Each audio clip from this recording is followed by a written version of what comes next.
The story begins as a masked man fights several monsters. He demonstrates exceptional strength but is unsatisfied and wants more. We then watch as a man on a carriage is attacked by the same goblins and cries for help. Luckily for him, a couple of warriors arrive and the man is glad to be saved. The warriors easily defeat several of them, but there are hundreds more. This isn't a problem though, as they have more members in their group and proclaim that they will defeat all the monsters. Afterwards, we meet our protagonist named Fate, whose stomach growls from hunger. The band of warriors make their triumphant return, and Fate hears them talking about their success. Fate states that he could never go goblin hunting like them since he is completely useless, and he has a stomach that never stops growling. Fate explains that he blames all his misfortune on his useless skill called Gluttony.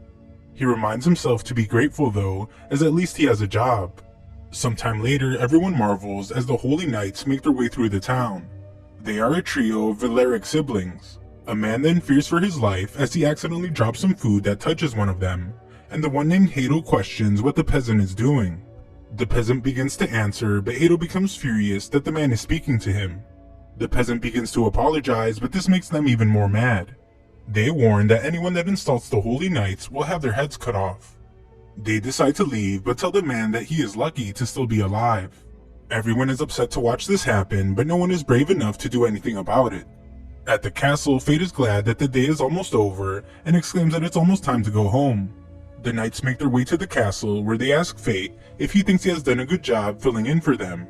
Fate thinks he has, so Raphael gives him his pay. As if throwing it on the ground wasn't bad enough, they make him pick it up in front of them too. Hadel very clearly steps on Fate's hand on purpose, but mockingly apologizes as he states that Fate was so filthy that he didn't notice him. Fate's stomach begins to growl at the most awkward moment, and Raphael points out how disgusting Fate is. The knights are furious since the growling makes it seem like they don't pay him enough, and they beat him relentlessly. Fate thinks about how in this world, there are haves and there are have-nots. What separates them are the special powers bestowed by the gods, their skills. The knights keep treating him like a punching bag and explain that he owes his livelihood to them. Someone with a worthless skill like his is only earning money thanks to the grace of holy knights like them. They tell him that he should be grateful, and when he slacks off, it reflects poorly on them. They demand that he get on his feet, but only to knock him back down. They believe he needs to be taught a lesson and explain that defiant dogs need strict discipline.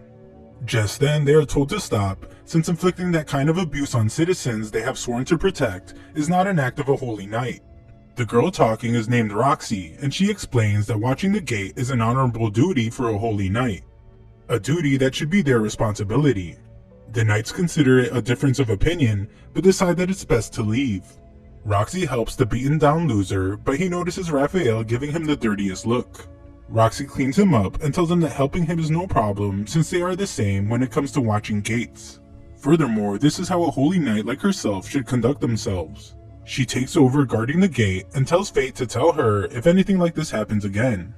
Instead of accepting the gesture like a normal person, Fate just tells her that he is used to it and leaves. Afterward, we see why he said that as he thinks about how Raphael is, and there's no telling what he might do. It turns out that Fate isn't a complete loser, as he is just trying to protect Roxy, and doesn't want to risk getting her involved. The bartender explains to Fate that if he keeps letting the knights treat him that way, he's going to end up like the last guy. There's only one outcome for that, and it's a nasty one. On his way home, Fate curses how his stomach is still growling, even though he just ate an entire meal. He condemns his gluttony skill and wishes he could have been born with something worthwhile. He is not asking to be a holy knight, and he would take being a warrior or even a merchant or a craftsman. However, there's no changing how things are. He states that when you have nothing, you're just trapped as a loser. Just then, Fate notices some thieves attacking someone, and the wimp's first thought is to get Roxy. He tells her what's going on, and she leaves the useless loser to take over her spot as a guard. He seems to just be okay with this and just stands by while he hears her beat up the thieves. Just then, one of the thieves begins to run towards Fate, and his cowardly instincts immediately tell him to run away. However, Fate stops himself and thinks about how Roxy trusted him with guarding the gate, and if he runs, it'll cause trouble for her. Fate then fights against every cowardly bone in his body to prepare to battle. He notices that the thief is already injured and only now becomes confident that he can stop him. Fate lets out a scream, giving his best impression of a brave warrior, and makes a hole right in the thief's chest. Just then, a voice states that his gluttony skill has been activated, and his stats will now increase. Fate can't understand what's happening, and the voice states that the skills Identify and Telepathy have been added. Fate has never been more confused in his life, just as Roxy returns from the fight. Of course, she is concerned for his life since he is so weak, but Fate notices something strange. He heard words coming from her, but her lips didn't move, and it was almost like he could hear her inner voice. He explains that he is okay, and it happens again. She states that she has to report everything, but Fate is shocked to see that he can't hear it anymore. He tells her that she can take credit for his kill, since he is sure it would cause problems for him if Raphael found out. Roxy wanted to give him credit, but as a show of gratitude, she settles on offering him a job working for her family. He initially tries to decline, but she doesn't listen, and asks him if he intends to serve the Valerics until it kills him. Fate begins to consider it and thinks about the two paths. On one side is a future where he is treated like trash all the time, and on the other side he can work for Roxy. Fate is concerned that if he leaves, then the person that replaces him will just get treated like trash instead. However, Roxy tells him to stop thinking so much and just ignore that very good point he made. Fate listens to her advice and agrees to work for her family. That night, Fate sits on his sorry excuse for a bed in his bedroom that looks like a prison, and shockingly realizes that all his stats are now in the triple digits. His new skills are also a mystery, but he realizes that he must have been using telepathy. He has no clue what is happening to his body, but grows confident as he might now be able to beat monsters with his new stats. The next day, Fate searches for a sword, but the merchant is disappointed to see that he is poor. The merchant shoos him away, as Fate thinks about how it's been 5 years since he came to the royal capital, and 2 silver coins are everything he has been able to save up by working. All hope isn't lost, however, as the merchant tells him that he can still afford the trash weapons he keeps in a barrel. The merchant turns his back, giving Fate the perfect opportunity to take whatever he wants, but Fate decides to just look in the barrel instead. While doing so, he uses his new Identify skill to read the stats of all the barrel weapons. They all have 0 for both durability and strength, but one sword captures his eye. It's filthy and has been treated like trash, so Fate can't help but notice how he has those qualities as well. Just then, Fate is shocked as he hears the words "Hey you" come from the sword. The sword named Greed states that it will make it worth his while and tells Fate to just hurry up and buy him. Greed knows about Fate's gluttony, and it says it's because they have a lot in common. Fate leaves his only 2 coins and happily takes his new talking sword. Elsewhere, the Valerics talk about how Roxy is apparently trying to hire Fate for the Hart household without even asking them. The girl named Memo wants to teach her what happens when someone defies the Valeric family, but Raphael points out that nobodies like Fate can easily be replaced. Besides that, the Harts and the Valerics are part of the 5 great families that support the kingdom, and there's no point in complicating that now. Raphael heads to the military district, prompting Memo to ask what he plans to study this time. He shocks her though, as he plans to study how to become immortal. Sometime later, Fate walks with his talking sword, and it warns him that something is approaching. A goblin appears from nowhere, but Fate is now able to destroy it. Doing so activates his gluttony skill again, and his stats are increased even more. This time, the skill's strength boost has been added. Greed then has a good laugh, as Fate is in great trouble when hundreds of goblins appear. However, Fate seems like a completely new person as he slices through several of the goblins. After every single elimination, his gluttony skill is activated, and he just keeps going. The words "gluttony skill activated" are repeated hundreds of times as Fate finishes off all the goblins, and he is shocked to see that his stats have increased to a crazy amount. Greed points out that Fate must be full now, and Fate notices that his stomach hasn't growled even once that day, which has never happened before. Fate is completely confused though, since he was under the impression that people were born with the only skills they would ever have. Greed points out that this is true, but Fate's gluttony skill makes him different. Normally, stats increase from battles, and based on one's experience, their level goes up. However, the gluttony skill steals stats and other skills, at the cost of not benefiting from experience. Fate begins to understand and realizes that must be why he is still level 1. Greed then surprises Fate as he explains that he knows this because they are the same. Just then, they notice the band of warriors approaching, and Greed tells Fate that his gluttony skill isn't the kind of thing he wants other people finding out about. It's one of the skills that defy divine law. Fate determines that he must do his fighting alone, but Greed reminds him that he has him now, and Fate will never be alone again. Fate is glad that Greed has accepted him as his master, but Greed tells him to calm down with all the master talk. Just before they leave, Greed reminds him to take the goblin ears so Fate can get paid. Afterward, Fate collects his reward and thinks about all the food he wants to get, but Greed reminds him that his maintenance comes first. Greed wants to be treated like the gem he is, but Fate thinks he is seeing himself too highly. The sword explains though that they don't call him Greed for nothing. Just then they run into a man, and a little girl that's with him asks for help. Fate uses Identify to see this man's threat level in case he just wants to ignore the whole thing, but finds that he has a skill that allows him to hide his stats from the Identify skill. This means there's no telling what this guy is capable of. Greed wonders what he will do, and Fate shows that he is a completely different person now, as he states that they can't just ignore the girl's cry for help. They follow him, and the scummy guy tells the girl that she will serve as a slave to the Holy Knights. Greed points out that the guy is pretty tough and tells Fate that this is his last chance to turn back. As he prepares to fight, Fate thinks about how he finally has some power now, and if someone's suffering in front of him, he wants to help them with it. Elsewhere, a woman of the church speaks to a bunch of sad, parentless children. Instead of trying to find them some parents, the nun tells them about the Holy Laplace, the creator of their world. When Laplace departed the world, she gifted the people special powers known as skills. The children, probably wishing she would have gifted them some parents, can only eat if they give their thanks, so they do. One kid is super edgy though. He doesn't stuff his face like the others, and explains that the Holy Laplace doesn't play fair. The Holy Knights and Warriors have amazing skills, but he has such a weak one, and his weak skill is probably why both his parents haven't come back from getting the milk. The woman of the cloth explains that in the old times, when Holy Laplace protected the world, there were no skills or stats, nor did monsters exist. Back then, everyone was equal. This sounds like heaven to the unwanted child, and he wishes that he had been born back then. Just then, another nun arrives and frantically explains that she can't find one of their missing orphans. She leaves to continue her search, and the other nun sighs as she wonders where the girl named Sahara has gone. Back near Fate, we see that Sahara is actually the girl he followed. The kidnapper lets out his frustrations on a steel beam and leaves, probably because it hurt a lot and he doesn't want to admit it. However, this gives our boy the opportunity he has been waiting for to rescue the girl. Unfortunately, the bad guy was standing right there, and compares Fate to all the other foolish heroes that challenge him out of some misguided notion of justice. The despicable villain points out that Fate has no chance of beating him, especially while protecting the girl. Fate wants to get her to safety, but he doesn't even know where that would be.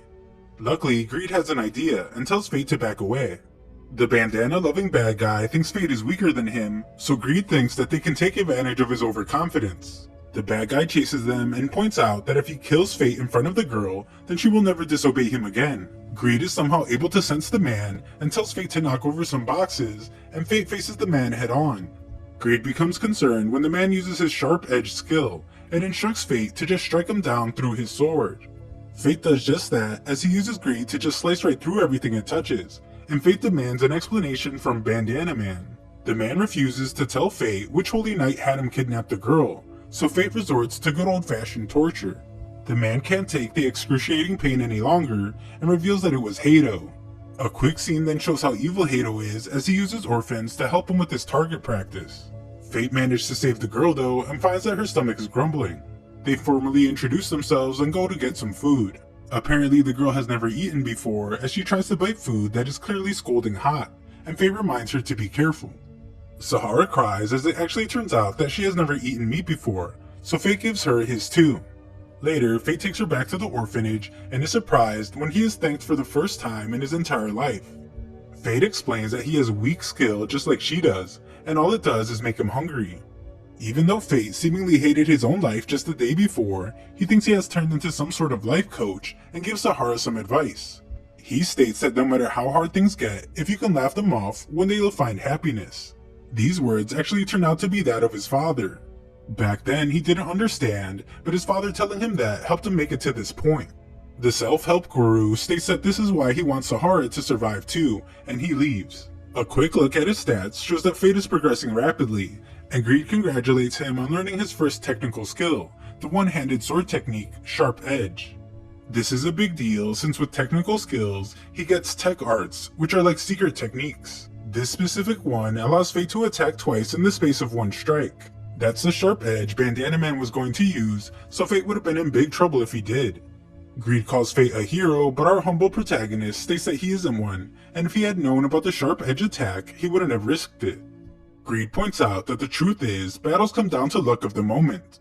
There is no guarantee the stronger person will always win, so Fate realizes that luck must have been on his side. Fate thinks to himself that he wants to get stronger, strong enough that he can win without getting lucky.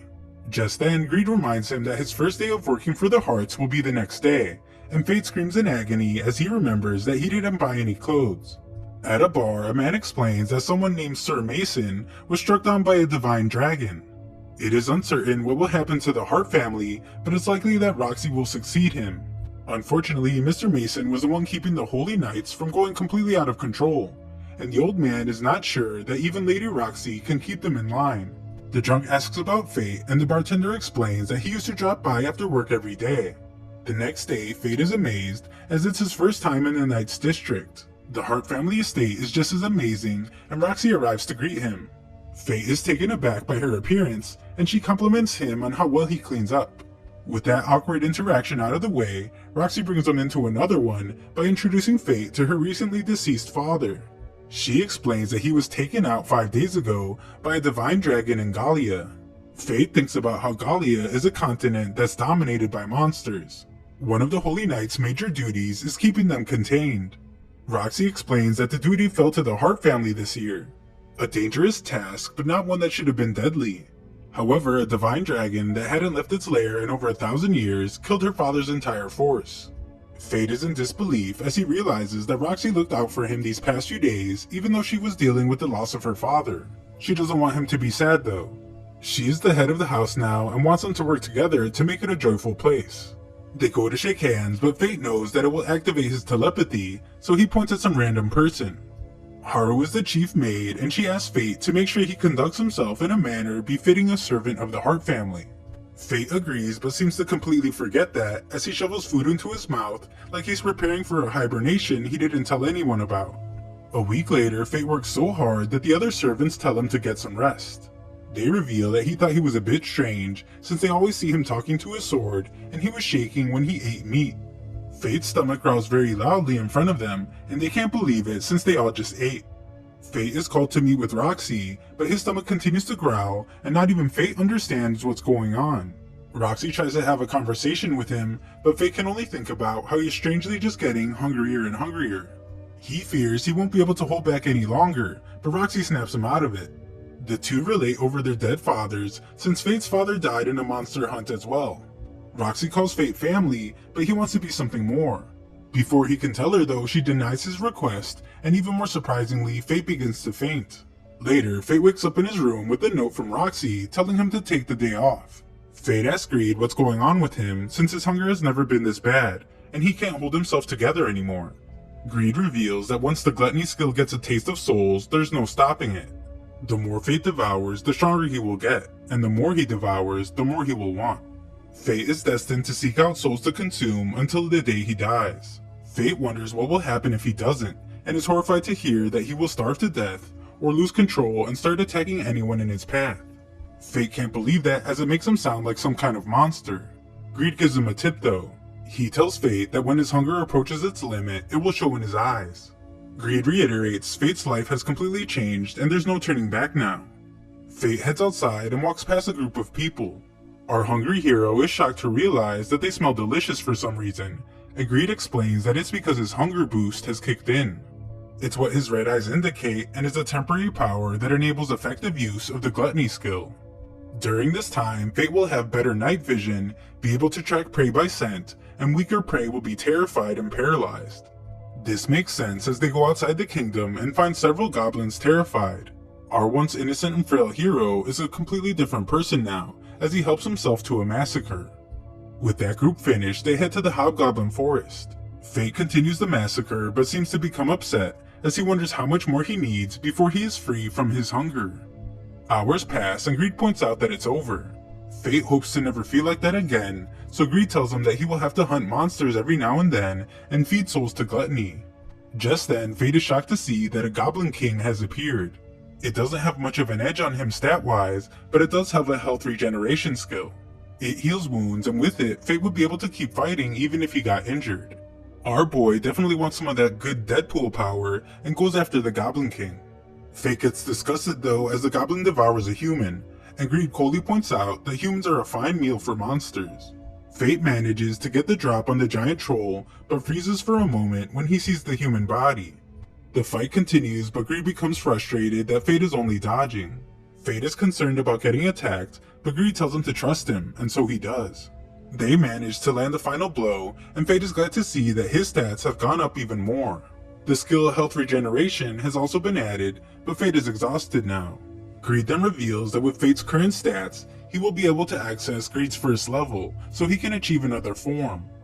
All Fate has to do is hand over his stats as an offering to him. With his new form, Greed will be able to provide Fate with new functions. This sounds pretty awesome, so Fate would like to give it a try, but is shocked when Greed reveals that he will have to give him all the stats he has gained since they met. Fate is of course hesitant, but Greed points out that his name is Greed after all. Fate is still hesitant, so Greed reveals that if he doesn't unlock it, he will lose the right to wield him. Greed points out that Fate can get stronger on his own, or he can make him strong too, so they can work together. Fate determines that he doesn't have much of a choice, and Greed is the only partner for him. Greed tells him that he won't regret it and begins the process. It's a grand sight, and Fate can feel the power leaving him. With the process complete, Greed reveals that his new form is a magic bow. Some dumb goblin shows up at the absolute worst possible moment for him, and Greed instructs Fate to draw on the bow as the magical arrows will appear on their own. It's an amazing bow as Fate can aim wherever and his arrow will always land. Afterwards, Fate takes some goblin ears and leaves them on the doorsteps of the church, which I'm sure they will love to find first thing in the morning. Later, our heroic protagonist stops an intruder, but is shocked to find that it's actually Roxy dressed like a peasant. Fate wonders if she's really planning to go to the castle just like a normal old nobody, so she decides to tell him a secret since he has already seen her. She's going into town on a secret inspection. Roxy asks him not to tell anyone and imagines what Haru would say if she found out. Fate promises to not say a word, so she thanks him, but she also has the brilliant idea to have him accompany her as her escort. Fate is already a peasant, so he doesn't need a disguise, and they head into town. Fate keeps calling her milady, so Greed must remind him to stop, since people will notice. Roxy reminds him as well, prompting Greed to make a snide remark. Fate tells Greed to shut up, but Roxy thinks he was talking to her, so Fate just changes the subject. Roxy tells him to call her Lexi, and Greed can't help but make another remark, this time about how she couldn't think of a more creative name.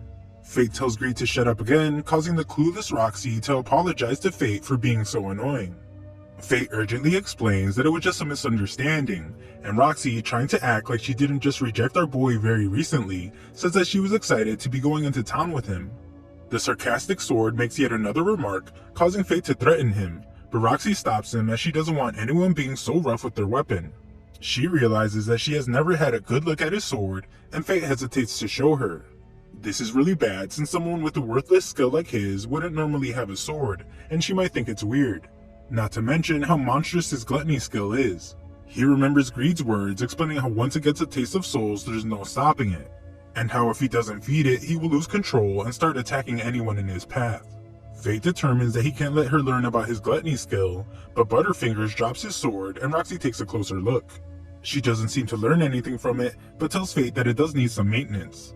Roxy then flexes super hard as she offers to take him to the Hart family's personal blacksmith later. Fate tells Greed to be happy since he will be getting all fixed up, but Greed is completely silent. Fate wonders what is wrong, but is shocked when his own sword tells him to shut up as he is basking in the moment. Greed says he is still in heaven after smelling Roxy's scent, so Fate decides that he might just have to throw Greed around after all.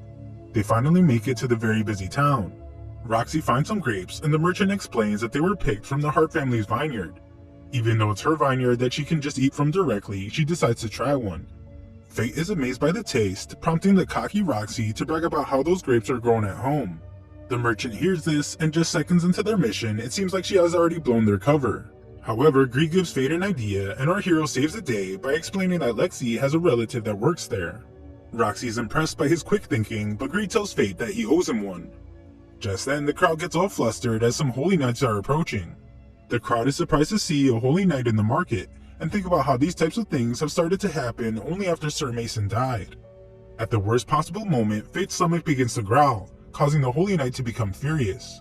Fate doesn't want to cause a commotion, so he decides to just apologize. His apology isn't enough for the Holy Knight though.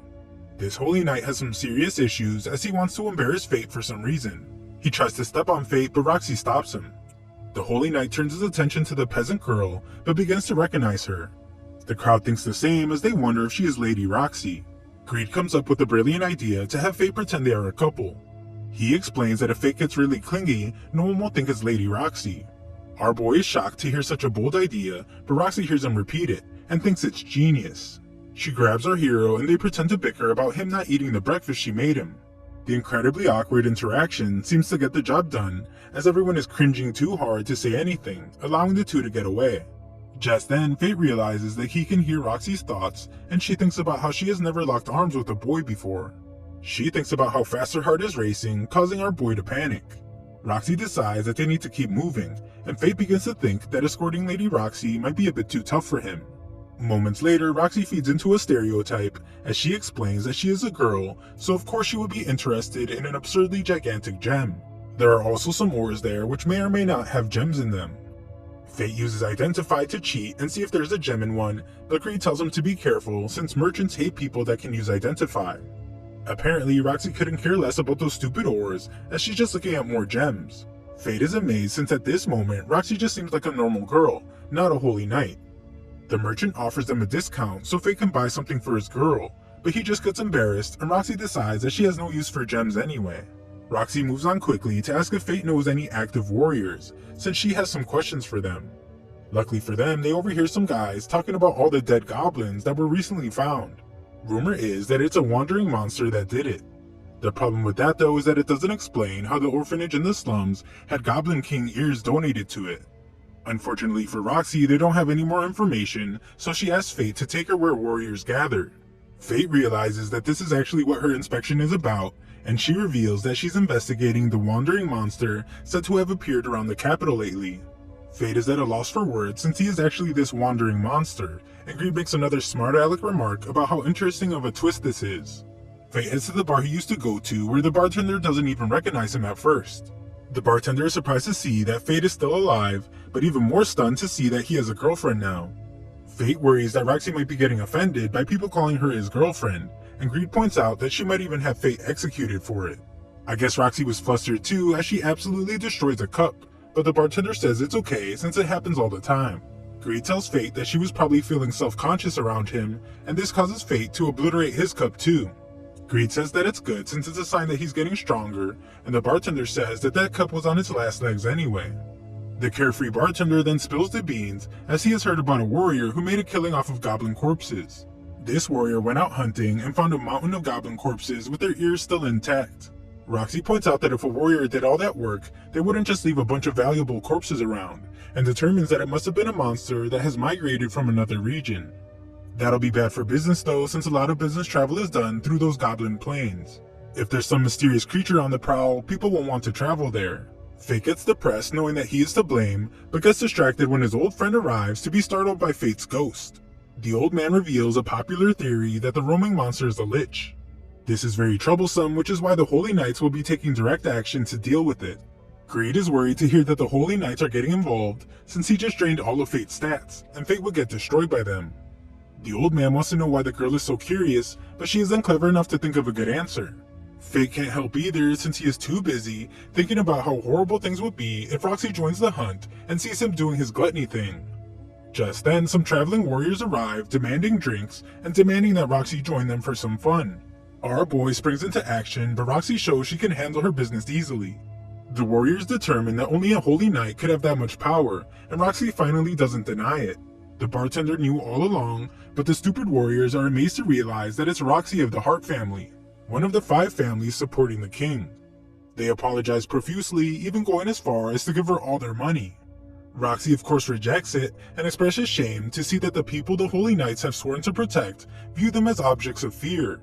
Her father dreamed of a world where holy knights and lowly peasants could laugh together. This is a dream she shares with him. They all begin to get along, and Faith thinks that until her dreams come true, he will follow her. Sometime later, Greed enjoys being fixed up a little too much, but we see that it worked out really well as he feels like a whole new sword. Afterwards, Roxy explains that she didn't know about the hunt because it's being led by the Berserk family, and they simply didn't inform her. Just then, the two hear that Hato is hurting someone. The Valerics explain that they are simply taking a lost child into their protection. Fate releases the boy as it doesn't look like protection to them, and Roxy tells the Valerics that they will take care of the boy. However, she asks Raphael why she wasn't informed about the hunt for the wandering monster. He explains that he assumed she would be too busy mourning her departed father, but she points out that she is just fine. The Valerics decide to just leave, but Hato the jerk tells Fate that he should stick to acting like the trash he is. Fate doesn't back down though, so Raphael must tell Hato to drop it. The two take the boy to find his mother, and Fate remembers when he once got lost as a kid. It was after his father died and he moved to the capital. He looks back and wonders what happened to the holy knight who looked after him back then. Just when it seems like they won't be able to find the boy's mother, she appears out of nowhere. Fate is glad but is amazed to see just how happy Roxy is to have helped the boy. The simp stares for a bit too long though and suggests that they head back home. Roxy reminds him that if they get in trouble, they will do it together, and he agrees. When they return, Fate hopes that days like this one could last forever, but he knows that just isn't possible. He asks Greed for a way to hunt monsters without Roxy finding out, and Greed can only think of one thing. He suggests a perception warping magic item. He then leads Fate to a shop to buy a mask that will make them look different to whoever sees them. Later, Fate gives Roxy one of the ores she was clearly not interested in. He thanks her for giving him a job that has allowed him to find friends that he now considers family. Fate apologizes for not being able to get her the gem she was looking at, but Roxy explains that she's actually really happy with what he got her. This powerful beast of a woman just casually cracks the thing open with their bare hands, and Fate points out how useful his identify skill is, as there's some pretty shiny stuff inside. Roxy promises to cherish it forever and wonders what she will give Fate back in return. Her ideas are a year's supply of meat or a whetstone for sharpening a sword, but Fate says none of that is necessary. However, Greed tells him to shut up and accept that whetstone since he needs to be taken care of. It seems like another happy ending, however we see that the menacing-looking Raphael has gathered other knights to discuss their excursion to Gallia. Sometime later, a group of adventurers are shocked to find that the Lich got the drop on them again as all the monsters in a certain area have been eliminated. Their shock quickly turns to pants-wetting fear as these poor fools realize that the Lich that they now call Corpse is right in front of them. They run to change their underwear, and Fate thinks about how much he likes his new nickname, Corpse. Greed wonders if he is done for the day, but he isn't. Fate explains that he wants to get his stats as high as he can before the Holy Knights come after him. The next day, Fate looks like he's about to pass out from the stress of his double life shenanigans. Roxy interrupts him while he's hard at work to tell him that she has a secret mission for him. On their way there, Roxy shows him her family's land, and this guy thinks that his big secret mission will be harvesting grapes. She explains that she just wanted to show him their vineyard since he liked the grapes that one time. When they arrive at their destination, Roxy is concerned for her mother's health, but she explains that she's feeling better than usual. Roxy introduces our boy, not as her new friend or the guy that just bought her her most cherished gift, but as a servant she hired, and she brought him to introduce to everyone. They greet each other and we learn that Roxy's mother's name is Aisha. Fate is glad to see that she's actually really nice, but shocked when she calls him over to ask if he likes her daughter. The two can't believe she would ask that, but Aisha makes it clear that she meant if he liked her as a boss. Our boy Fate then goes above and beyond as he declares that he cares a great deal for Roxy, and if he were allowed to, he would like to serve her until the end of his life. This is some pretty heavy stuff he is saying for someone Roxy just called her servant, so Roxy runs off to her room. Aisha tells Fate not to worry though, since Roxy has always run off whenever things got uncomfortable, just like this very awkward situation. She explains that Roxy was always a crybaby and would even throw a fit from just a glimpse of a bug. Fate points out how different that is from her cold, powerful behavior in the capital, and Aisha says that she still can't believe her little girl became a holy knight. Aisha worries about her, but Fate assures her that Roxy is a great holy knight. He tells her that the people have a lot of faith in her, and she can't help but be proud. We then see Roxy in her room with a creepy doll, and she has a memory of her father. He was proud of her becoming a holy knight, and she told him that she wanted to be the kind of holy knight he is. However, she realizes that she hasn't fulfilled her promise yet, and shamefully puts down the 3D printed action figure of him. A while later, we find that the big secret was actually to harvest grapes, and Fate takes a moment to taste some delicious juice. A man explains that the lords have personally helped cultivate this land for generations, and everyone on the property is proud to have pitched in to create this flavor. Fate seems not to care about asking sensitive questions, and asks if that includes the now dead Sir Mason. The man points out how his death must be hard on Roxy, but he is glad that she came to harvest grapes like she does every year. The man explains that she also does hunting while there, since it's harvest time for most crops, and that's when monsters called kobolds show up looking for food. He explains that the monsters come from a certain valley, but the two stop to have a laugh when our boy's stomach growls. Fate laughs on the outside, but knows that something dangerous is happening. Greed explains that after all those goblins, he is not surprised, since Fate's gluttony skill hungers for different souls. Afterwards, Roxy sends Fate home ahead of her as she has something to do. On his way home though, Fate sees a girl with a very dangerous looking weapon. This girl stops him and Fate is shocked to see that she has the same eyes he does. He tries to check her stats, but it doesn't work. The girl gives him a good look and strangely just says that it looks like she is too early.